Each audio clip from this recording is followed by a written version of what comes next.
Hello there, my name is Phil Williams and I would like to welcome you to Audio Angling, the podcast site of fishingfilmsandfacts.co.uk. Day ticket stillwater coarse fisheries are a common feature dotted around Britain's countryside these days.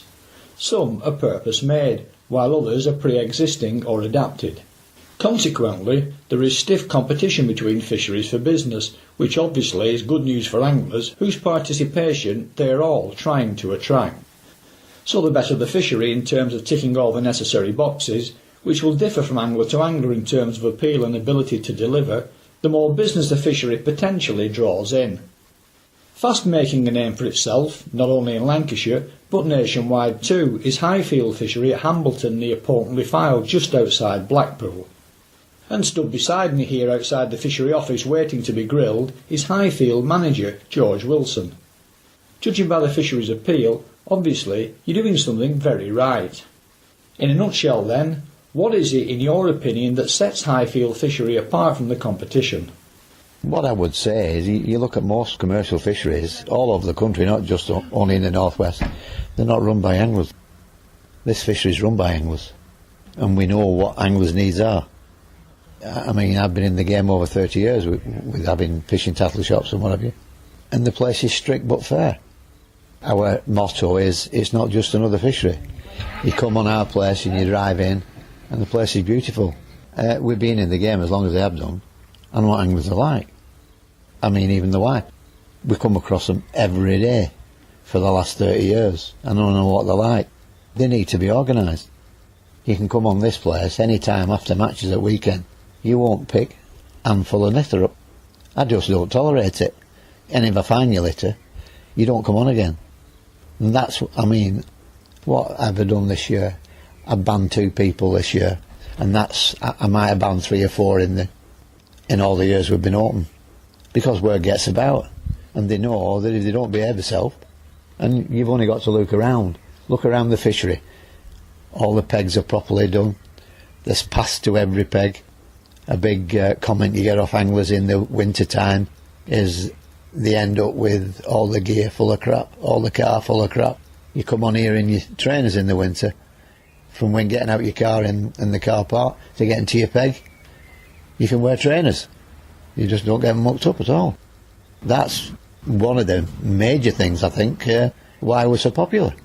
You know, you come in here and the place is beautiful. It's not only good fishing, but the surroundings are good as well. We're talking about the hide.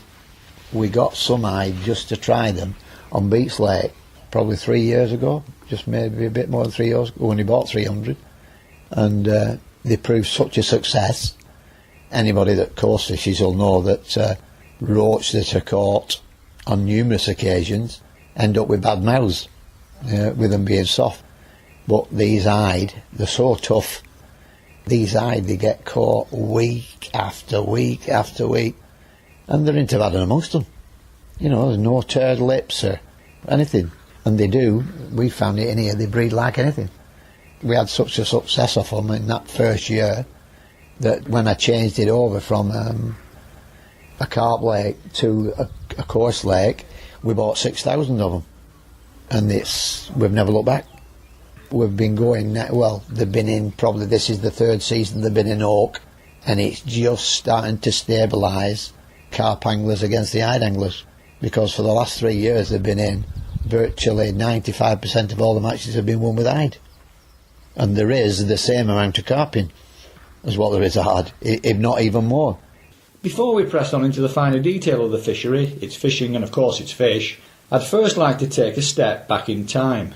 Your internet publicity says that the fishery first opened its doors to the public back in July 2003. So what was here prior to that date? What it was, prior to that date, they used to grow vegetables on the farm here.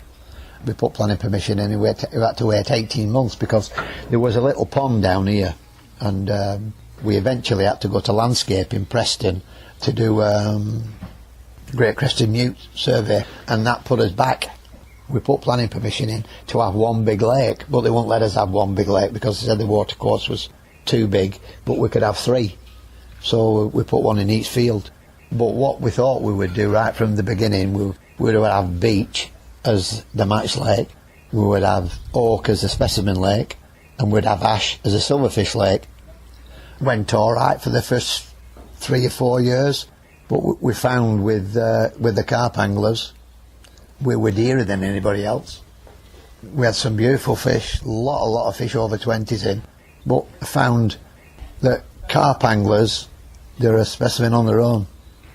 The wacky backy, or it's cans of ale. And you know what, fishing doesn't go together with ale.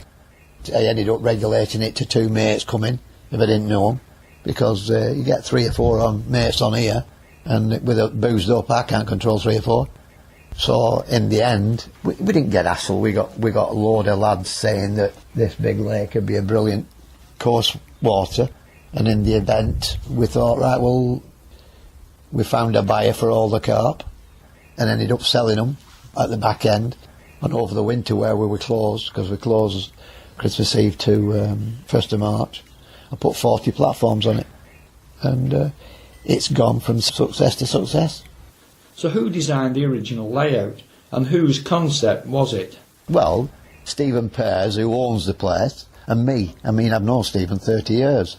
And when we sold the tattle shops, I was supposed to go in semi-retirement, that'd be like 10 years ago. And I went to America, and when I came back for a bit, I come back and he phoned me up and he says, I've just bought a farm, George, over at Hambleton. I want you to come on and we'll get some designs done. I want you to run the fishery. So we both put our ideas together. You can see what it is now. I mean, one of the lads we brought on board with us, you've just seen, he's just gone in there now, John, he works for Lancashire County Council, landscape gardener. And you can see by looking at the place how it's been developed, you know, how it's been developed over the years. And we've not finished yet. We've got loads of things in the pipelines. I mean, over on Ash Lake, at the moment, we've redesigned that. We've cut the top off the lake and we put cabins on, log cabins to purchase. So we've knocked it down from 25 pegs to 20.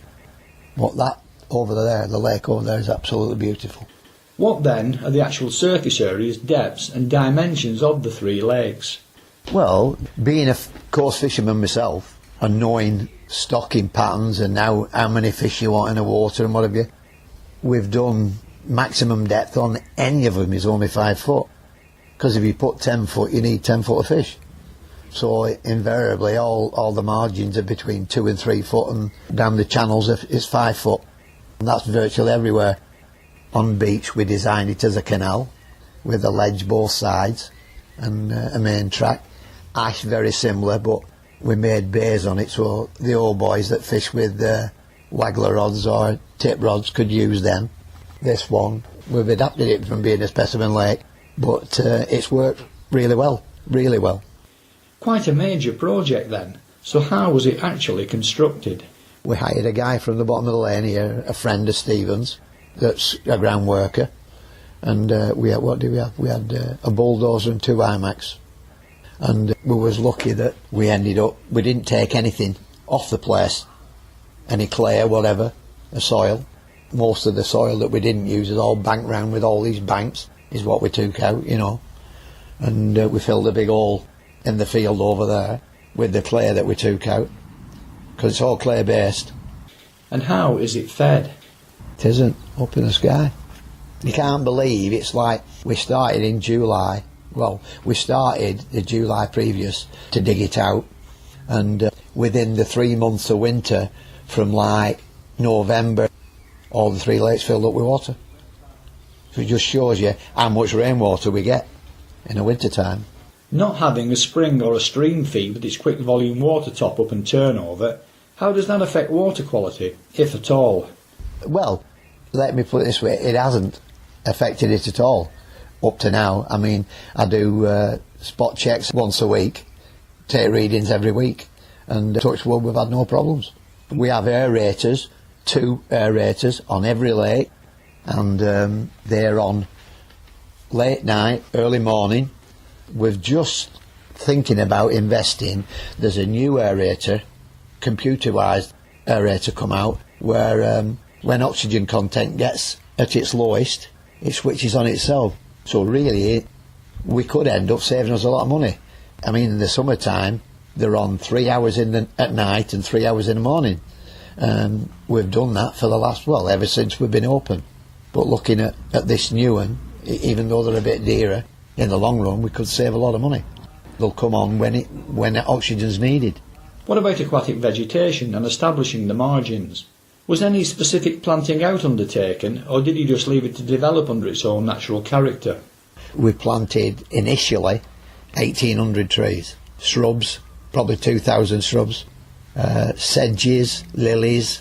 I managed to get all them from here, there and everywhere, and all the margins we put sedges in, ordinary lilies in, sedge marigolds in, we put all sorts in. Every year there's always something that we're adding. We're in the process of making a waterfall for the top of Ash, and we've virtually nearly planted all that up.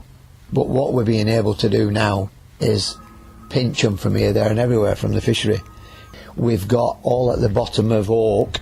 Last year we planted like 1,000 bluebells. What Stephen wants it to be in time is similar to an estate lake. Did you give the invertebrates, which are after all going to be the main natural food source, any sort of a kickstart through seeding? Or again, as with the aquatic plants, did you just let nature take its course? Leave it to its own devices, yeah. Like I say, I take the pH level every week, and what we do every year in the winter time when we close, we chalk them all, and that chalk breaks all the crap that's on the bottom. Because like I say, the way commercial fisheries are, and the stocking levels that you are, they're in there till they die. And the shit every day, and the amount of shit that's created, you've got to try to get rid of it and break it up. That's why we chalk it every winter, and they've always been done. Touch wood, we've never had any big fatalities that a lot of fisheries have. I mean, most fisheries that you see, they don't even have aerators on. When you say chalk, do you mean lime, which is the method I'm familiar with? Yeah, it's a chalk lime. It's not as severe as lime. Can that be done with the water in, or do you need to drain the lakes to apply it to the base? No, that's when the water's in. When the water's in. Back in my fish farming days, we used to drain all our holding ponds in rotation every year to lime the base for hygiene purposes. Well, we had stock ponds over there years ago, and what we did when we'd had fish in, we'd take the water out, take the fish out, chalk it, then put the water back in and put fish back in. What about auxiliary feeding over the winter months when natural food becomes more scarce? Or does the input from anglers work as a substitute for that? Yeah, well, what I do at this time of the year, in the next month, I've just ordered a load of medicated pellets. What I do just after spawning, they all get a course of medicated pellets over probably 2 to 3 weeks. I feed them when there's nobody here. And in the winter time, they do get fed, but usually once a week, when we close, which is from December to March. Going back to the fishery itself now, when you first started off, the original concept was for a mix of carp fishing, match fishing and pleasure fishing. That emphasis has now changed with the switch from the specimen side of things to more pleasure and match-based fishing. So tell us a bit about the thinking and the implementation behind that. Well, what it was, the thinking behind it, we only had 8 pegs on Oak. Lot of room, and we found out, we did a bit of a survey and found out if we put 42 pegs on it, the amount of money we'd get off that with all the food that it creates, all the bait that it creates, compared to most carp lads bring everything with them, saying the bivvy, whatever. I mean, it costs us thousands of pounds to put camera security on for the carp lads at night. So we just took that view that we'll have a go. And what it was at the time, I think, it got to the stage where most of these carp lads, 20s are no good for you anymore, and they're looking and racing for 30s. And like, we had a word with people that sell big carp, and we were advised not to put big fish in. We put 2 fish in both in 30s. The second year it was open, and they both lasted 9 weeks. One got caught about 8 times and the other never got caught. They both died the same week. And you were talking nearly £4,000 just threw up the drain. But these lads, these carp, they won't wait. With hindsight now available to you, in terms of making the switch from carp to the more general fishing, has that turned out to be as big a success as anticipated? Oh, definitely. Definitely a good success. Yeah, yeah. What we're getting now, we're getting a lot of hassle off the open match scene that love this lake, whereas most of the clubs that our kind of fisheries rely on, all the clubs want to go on. And it's like we're 42 pegs on it, and usually our open scene we get 20, 25 anglers on. And really, we're running a business, we can put 2 clubs on it. So they're not too pleased about what's happened. But from now on, from the middle of April, we're busy right through till the end of November. I mean, virtually 95% of next year's booked, and more than 60% of 2013's booked. Moving on to the fishery management side of things now, what can you tell us about yourself and Stephen, the owner? Well, I've been in the game for 30 years. I've had 2 tattle shops, running it simultaneously. The wife used to run one in Cleveders, I had one in Accrington. So I think I've had a lot of 30 years knowledge. Stephen, who owns the place, Stephen Pearce, he's been an angler. I've known Stephen for over 30 years. He was on this scene in Denmark for years. Very, very good bream angler. And since we've made it a carp fishery and what have you, he hates them. But it's what people want. I mean, we've filled it, there's a lot of bream in. But the lads, even after all this time, 10, 15 years, wish you think it would have died a death, this carp fishing, but it certainly hasn't. They want the carp, and as many as they can get. I read in the press recently that currently most specimen and record coarse fish over a wide range of species are now being caught mainly by carp anglers fishing high protein baits on bolt rigs. In other words, sitting back and letting the fish hook themselves. And as a result, many of the more traditional skills such as float fishing are fast becoming lost, which is a pity. So it's important then that fisheries like yourselves, which encourage anglers back to more skillful techniques, thrive if we're not to become a nation ruled by lazy self-hooking rigs. What would your take be on that? I just don't agree with it. What my saying on it is when we're fishing on the tip that if it's used at a feeder or a bomb, it's got to run from here to Preston. In my words, there's no fixed rigs or nothing. It just it's too easy. Too easy. But not only that, a lot of pleasure anglers that come, if they're all as knowledgeable as what I am or the lads that work for me, they know what to do. But a lot of pleasure anglers that come along don't really know what they're doing. And if all the rigs and the lines and the reels are not set up right, you get your snap off and you've got a weight running around with the fish with the weight around its gob. I find fish on here, even fish that are a pound and a half, with feeders stuck to them, with bolt rigs. And I usually lose my rag, big time, when it happens. I'm a sea angler, yet even I can see it's no good for the sport. No, it's not good for the sport. No. All these new fangled bloody things, ideas that they're coming out with now, especially the top matchmen, I just don't wear it. I mean, I don't allow a splash waggler. I just don't know why they can't sit down and use normal baits. It's all about winning. And they'll go to any extent just to win. No, I'm old-fashioned in that way, if that's what you class it as. Can we now turn our attention to the lakes themselves, taking a look at each in turn? In particular, what each contains, differences in the way each might fish, and how to go about getting the best out of each in terms of tactics and baits. Well, first of all, beach. They're really, all the 3 of them, they're very, very similar. Through the summer months, sweet corn, pellet, paste is very good. You can use maggots, but you tend on all of them to get bitted out with small fish. The same on oak. With having a big head of hide on, the matchmen catch them mostly up in the water on caster. But I've ended up having to put a bait limit on it because some lads were buying matches. And I put a limit on now of 5 pints. But some of the lads in the summertime run out with an hour to go. But they've £100 in the net. That is the method. Most of the pleasure lads at the older end tend to go on ash, which has virtually every species in. We've got cruisins to £1.5, tench to £2, barbel to probably 4, skimmer bream to 3. We have carp, commons and mirrors to 10. Especially, I can't believe out, not beach, but ash and oak for the last 2-3 seasons with bred carp, and there's carp come through, which I think is unusual for up in the northwest of England. You don't tend to get enough days, warm days, for carp to breed. So in light of the degree of match fishing now taking place at Highfield, has it become something of a specialist pole fishery? I wouldn't say that, no. I mean, most lads now have a pole, and if you look at it, it's the technique of pole fishing is a lot better than rod and line. But you can do any method on here and catch any method. You want some of the older end come and they tip fish, you catch fish on the tip, on the float, on rod and line, as well as pole.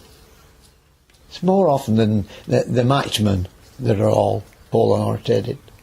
As a non-coarse angler myself, for me, it's the hide that sets Highfield Fishery apart from the rest. The counter to that is that many anglers catching them may not even recognise them for what they are, thinking they're catching roach. So let's talk a little bit about what they are, why you introduce them in the first place, and what, if anything, makes them so special. Well, I remember catching them years and years ago when we went to Holland, and the condition of the fish and how hardy they are. We just thought, well, let's just take a few and just see how they come on. And we bought 300 and put them in beach. They tended to be fairly easy to catch. And we looked after over that first year, noticed that they were still in the same condition as when we put them in, even though they'd got caught numerous times. And that's what we thought we'd do with oak when we first made it a coarse lake from being the specimen lake. We thought, well, we'll put 5,000 in and just see how they go to compete with the carp. And they've never looked back. Never looked back. I mean, we didn't open this until the Easter of 2006, and we had a 3-day festival on it. And the first day, there was hide caught on every peg. And like I say, ever since then, there's a lot of people come for it. There's a lot of fisheries that have a few of them in, but I don't think there's anybody in the northwest got them to the same amount that we have. To finish things off, can we now take a closer look at the fishery rules? On your website you say, and I quote, "Some may find our rules a little on the harsh side, but our ultimate aim is the conservation of the fishery and the maintenance of a healthy fish stock. Some of these rules are obvious and need no detailed examination. Others, however, are worth taking a closer look at in terms of their implementation and their implications. Can we then work through the list in a little more detail?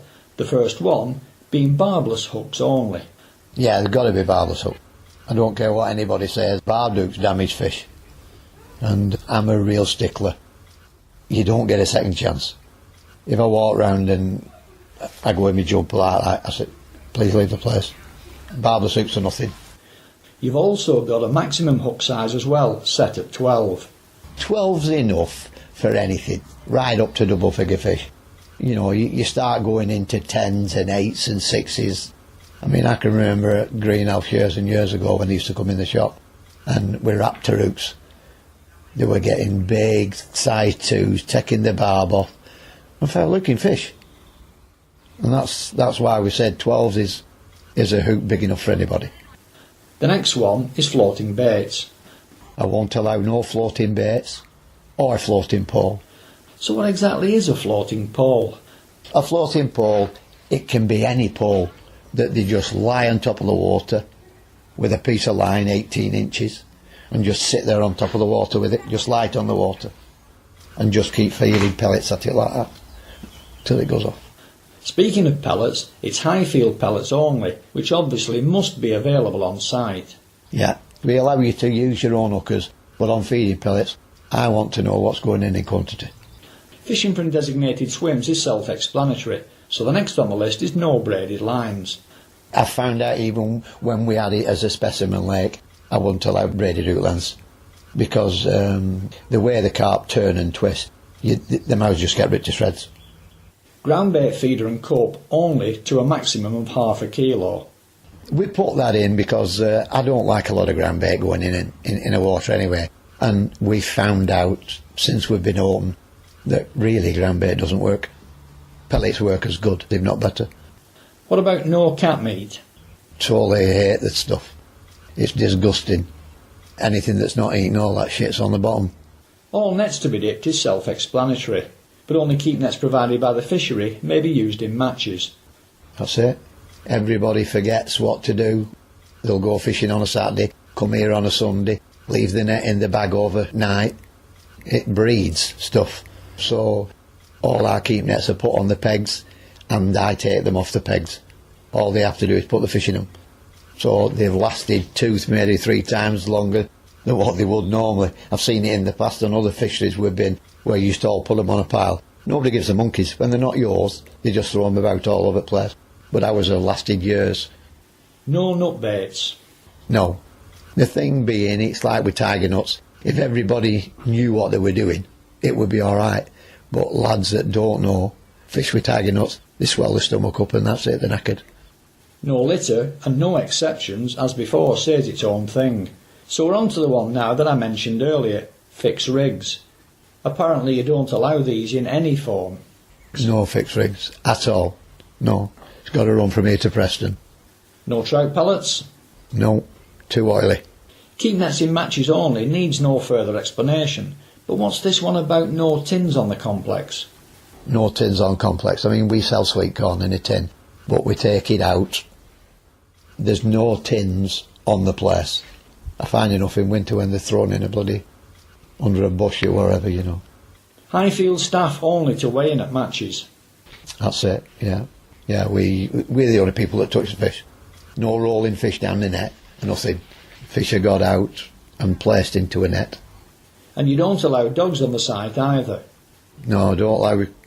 I have my own dog, and she comes on here when it's all closed at night. I've done enough of that, pushing my pole through dog crap on the canal, so we don't allow them. None at all. Rods not to be left unattended? No. You can't, with any size of carp. You can't walk away, go to the toilet, whatever, and leave your rod in, because they'll take it in. Now this is one you are going to have to explain, because with my sea angling background it means absolutely nothing to me. Though in fairness, you did mention it in passing earlier. No splash wagglers. What's a splash waggler? Right, a splash waggler is similar to a thick peacock waggler, but what they have, it has a flat top on it. And as you know, carp come to noise. When it hits the water, it slaps it like that. And what tends to happen on the big water, where you've got a lot of room, all you're doing is pushing the fish further out. You've got 2 or 3 lads doing it, and he'll go another 10 yards further on, and all you're doing, where you get a majority of people that come on your water like to fish margins, there's no fish there because they're all out there.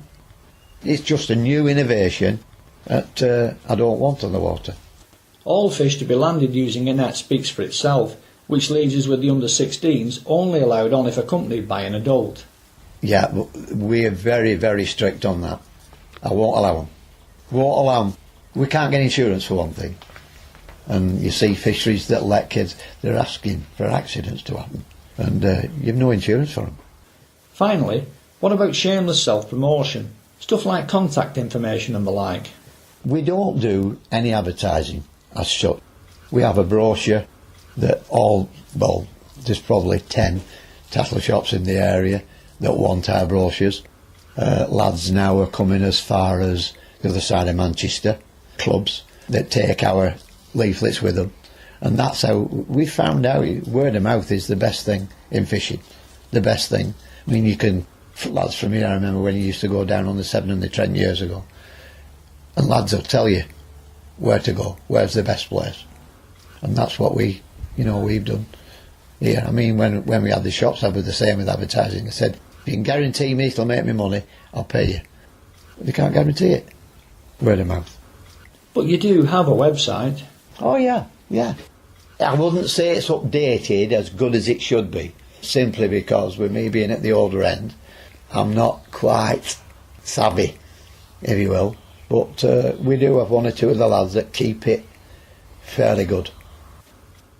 Having listened to all the reasoned thinking behind why Highfield Fishery is operated in the way it is, and having seen at first hand its undoubted popularity, I will be very surprised if in the future more fishery owners don't start sending out spies with a view to mirroring some of what you've got.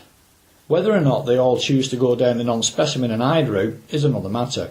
As a trained fishery biologist, it all makes very good sense to me.